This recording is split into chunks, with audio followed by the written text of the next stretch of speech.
before this video starts, let's do a little bit of plugging. Go follow me on Twitter, at JoeFromSeattle1. I post stuff every day. You can talk to me, and we can make fun of stuff. Follow me on Twitch, twitch.tv/JoeFromSeattle. I'm going to be starting up daily streams again next week. And if you're super awesome, you can support the channel by donating to streamlabs.com/JoeFromSeattle. Absolutely not necessary, but super, super appreciated. And if you do it, you're probably really smart. And if you're watching this video at all, you are fucking awesome, and I appreciate every single one of you for supporting me. Alright, let's complain about Modern Warfare. So, the Modern Warfare beta has come and gone, or maybe it's still up by the time this video goes live, I don't know, but whatever, we're keeping that part in. And overall, I have a pretty positive outlook on it. It's fun, it's pretty, it runs surprisingly well on PC, and I'm really excited for the full game when we have access to all the guns and maps and challenges and all that. This really does seem like a game I'm gonna be grinding once it drops, and it's been a while since we had a really good progression-based PvP game like this. The progression of COD games is one of those reasons why I always liked it. There's something really satisfying about going for all the camos and whatnot. And this game looks like it's gonna be something to deliver that. It's really fun. But just like every other COD game, there are some really glaring problems with this one, and I figured why not keep the trend going after Gears 5 and do a nice long analysis of everything about Modern Warfare that annoys me. So, obligatory, it's just a beta right here, but let's not be dismissing too much of the criticism because of that. There are technical things wrong, yes, and I expect those to be fixed for the full game, but there are also design decisions that I super do not agree with, and are there regardless of whether or not the game is in beta. So don't be that person who just dismisses legitimate concerns with the whole "it's a beta" shield.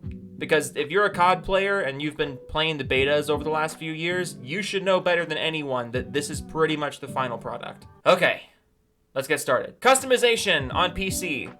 It is seriously lacking, and I don't know what happened here. A while back, Drifter and a few other people got to play the game on PC and get preview gameplay and all that good stuff for YouTube. And one of the things that stood out was some of them saying that there were a lot of options on PC and the customization was really good, and also that's something that Black Ops 4 had. Black Ops 4 was a garbage game, but at least it had a lot of graphical options on PC. That's one thing I will give Black Ops 4 credit for. The customization in Black Ops 4 was excellent. But I don't know if it's because this was a beta or because like your options are limited due to crossplay or what, but there is very little customization on the PC version of Modern Warfare. Some of the options don't even have a middle ground. Like literally the two options are low or high. There's like some of them don't even have a medium setting. I mean, it's not a huge deal because you can run high settings, like run everything medium to high at pretty much like no real strain. I was running pretty much a minimum of 90 FPS my whole time playing, but still there needs to be more here. Call of Duty is notorious for having terrible PC ports with really high minimum specs, and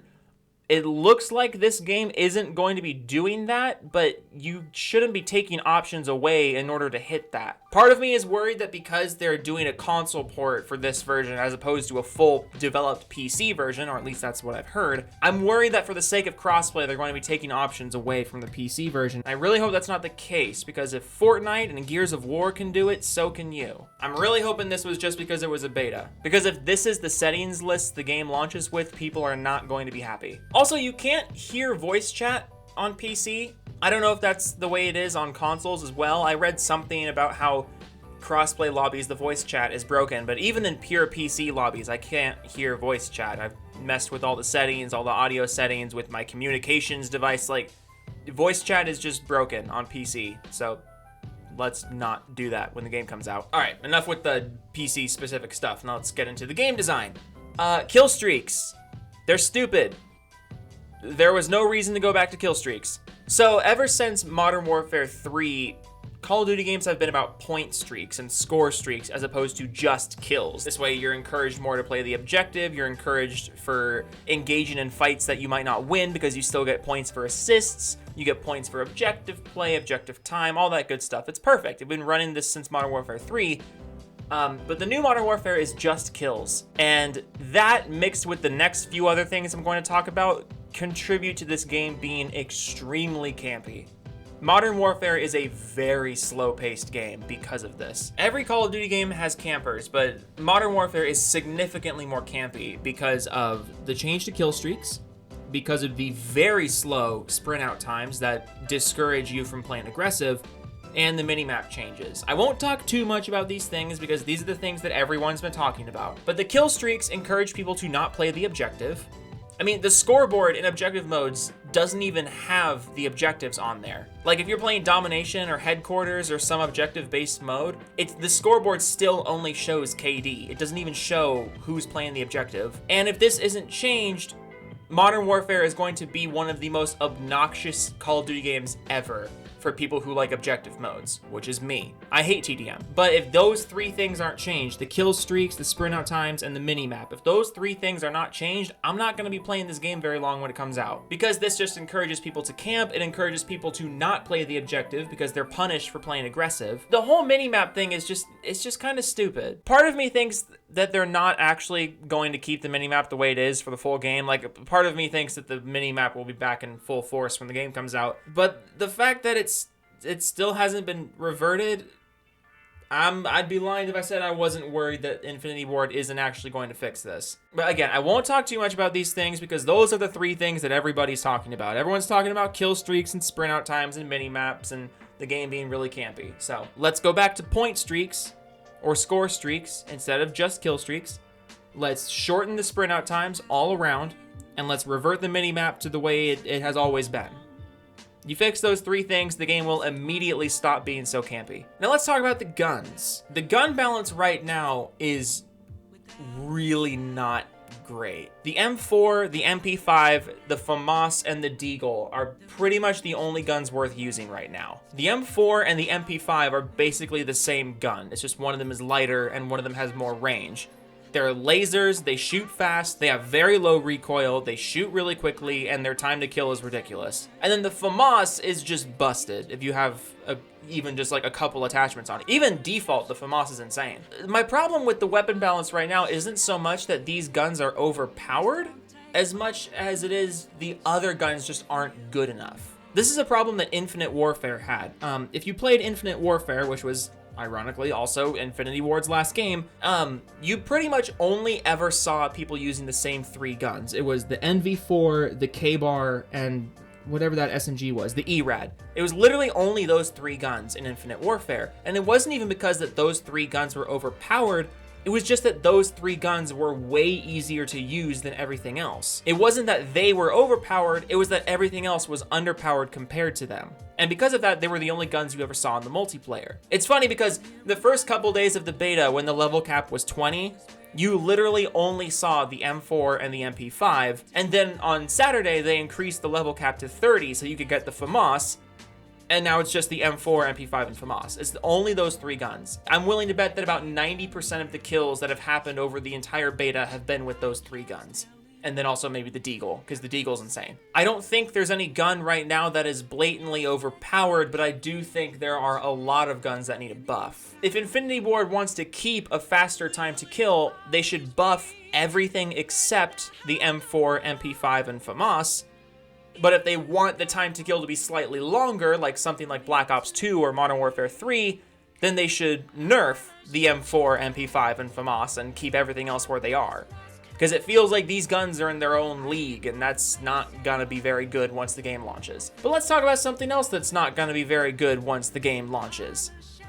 I really hope the maps that we got in this beta were the worst maps in the game. I like two of them. I forget the names, but the two smaller ones, the one in like the shipping yard and the one on the train tracks, like the two smaller maps. I like those. I think they're fine. But the cave map is awful. The 10v10 map is terrible. And it's just, I really hope the maps in the beta are the worst maps in the game. And that's not to say that they're all bad. I just hope there's something better coming. The main problem I have is with the spawns, especially on the 10v10 map. Holy shit, domination and headquarters on that 10v10 map is atrocious because the spawns just get locked and you can just sit in that on the second story of that middle building and spawn trap, which is what people do. I understand that Infinity Ward was going for something less linear. They were trying to get away from the 3-lane map design, and I can appreciate that. I want them to get away from the 3-lane map design. COD was at its best when it wasn't so married to 3-lane maps. But in order to have good non-3-lane map design, you have to have a good spawning system. And not only are the spawns in this game way too just locked down, you can be stuck in one spawn for minutes at a time, but there's also countless clips of people getting spawned into people's crosshairs, a friendly and an enemy being spawned literally right next to each other at the same time. Like, the spawns need work, and I hope these maps in the beta are the worst maps in the game. Also, can we talk about the hip fire in this game? Am I the only one who feels like the hip fire is broken? Like, there's something going on with hip fire. I mean, not to mention the shotguns. This clip's been going around Reddit forever, but that's due to the inconsistent shotgun damage. I mean, you either kill someone from across the map or you hit them point blank 3 times in the head. Shotguns need fixing. I don't know what you guys did with shotguns, but they need to be fixed. But I'm actually really suspicious of a bug with hip fire, because it seems like it doesn't matter how close you are to someone or how much you're barrel stuffing somebody. If you're hip firing, it seems like there's a chance your shots just don't connect. You can be barrel stuffing someone with a laser sight, your hip fire spread is completely covering them, but then when you pull the trigger, it seems like there's a 60% chance your shots just arbitrarily don't hit. I understand Infinity Ward wants to incentivize aiming down sights and using the laser sights and all that, but like, there's something going. I can't be the only one who feels like there's something going on here. There's either a bug where hip fire has a chance to not connect, or there's a bug with the hip fire spread on your HUD not actually being accurate to the gun's hip fire spread. It's way too consistently inconsistent for me to just think it's not a problem. And speaking of things that are inconsistent, how about melees? Why did you guys change the melee system? Sometimes when you melee, you have a bunch of lunge, but sometimes you don't have any lunge, and because of the weird flowy animations that they have now, instead of just the sharp one hit that they used to have in Call of Duty games, it's really unclear when you're meleeing, how many melee attacks you've thrown out, whether or not you're actually hitting someone, or how much damage you're doing. And then, like I said, the amount of lunge you have when you melee is super inconsistent. Look at the melee system that's been in Black Ops 3 and Black Ops 4 and Infinite Warfare, and like, just go back to that. You press the melee button, you do one lunge with the melee attack. If you're within a certain amount of distance and you're looking at someone, you get that lunge and you're guaranteed the hit. There's a lot of things in Modern Warfare where they were changed to be, modernized and be more realistic, but this is one of those things where there was no reason to change this. So going into the game modes, right now in the beta, you only have an option to play one of the 2 featured modes or quick play, which is where all the standard modes are. And you can filter what is in and not in your quick play. While I like this system, I hope it's not what's in the full game. Quick play and 2 featured playlists is just, it's not a good enough system. I'm thinking this system is just for the beta, for the sake of getting a lot of crossplay information and getting people playing games as much as possible. But what this quick play system does is it not only narrows down the amount of options you have in multiplayer, but it also eliminates post-game lobbies and getting to play more with the same teams like you can in other COD games. I'm not going to focus too much on this because I'm pretty sure this is just the system they're using for beta, but in the off chance that they do keep this for the full game, I really hope you reconsider Infinity Ward, because that's not a good idea. Last thing I have on my complaints list is crossplay. I have no problem with crossplay. I think it was implemented really well. And I think in a game like Call of Duty where the time to kill is so quick, it's really not too noticeable. There were a lot of concerns about controller players having a big disadvantage once crossplay came out in COD, but I think because the time to kill is so quick in this game and it's so fast paced, I don't feel like controller players are too much of a disadvantage. Granted, I am a PC player, so I don't know firsthand, but generally the vibe I've been getting looking at Twitter and watching streams of controller players, it doesn't seem like it's too much of a problem, so that's good. In games like Fortnite and Gears of War, I feel like crossplay is more noticeable because those are games with longer times to kill and longer gunfights, but in a game as fast as Call of Duty, it doesn't seem like too much of an issue, and that's good. But my issue with crossplay is when you go to the crossplay options, all it has is on or off, which is not really what a lot of people want. For example, if you're on PS4 and you want to play with other controller players, you don't have an option to just have crossplay with Xbox One or with PC controller players. You have to turn on crossplay for everything. And this is another one of those things where I think it's just like this for the sake of the beta, so Infinity Ward can get as much data as possible. But I'm hoping when the game comes out, it's not a simple on or off for crossplay. Because I know a lot of people want crossplay, but they also just want to play with controller players. Or you want crossplay but only keyboard and mouse. And then there's other people who want crossplay with everyone. I think there should be an option in the crossplay menu where you can turn on and off controller crossplay or on and off keyboard mouse crossplay. Like, there should be some kind of filter in the crossplay options for the sake of allowing, PS4 and Xbox players and controller PC players to play together. But if they don't want to play with keyboard and mouse, they don't have to. Again, I don't feel like keyboard and mouse has too much of an advantage in this game, and that's good. But you should still be giving people that option. But that's everything I have on my list of grievances. Like I said, I really enjoy this game. I think it's going to be really good. I'm really excited to see where it goes, and I'm excited to see what else is added. And I'm definitely excited for the campaign and Spec Ops. That's gonna be a lot of fun. I jokingly called my stream title Ghost 2 the other day, but in a lot of ways, I don't think that was really a joke. It does feel a lot more like Ghosts than any other Call of Duty game off the top of my head. But I don't think that's a bad thing, because Ghosts had a good foundation. This feels like an improvement over Ghosts. It doesn't really feel like Modern Warfare, like one of the Modern Warfare games. It feels like its own entity, and it does feel closer to Ghosts than to Modern Warfare, but I like this significantly more than I liked Ghosts. And this was just a beta. So I have high hopes. I'm still not pre-ordering, because I'm smart, but I have high hopes. And that's all I have to say about it. It's fun. I'm excited. I hope they make it better. That's what betas are for, right?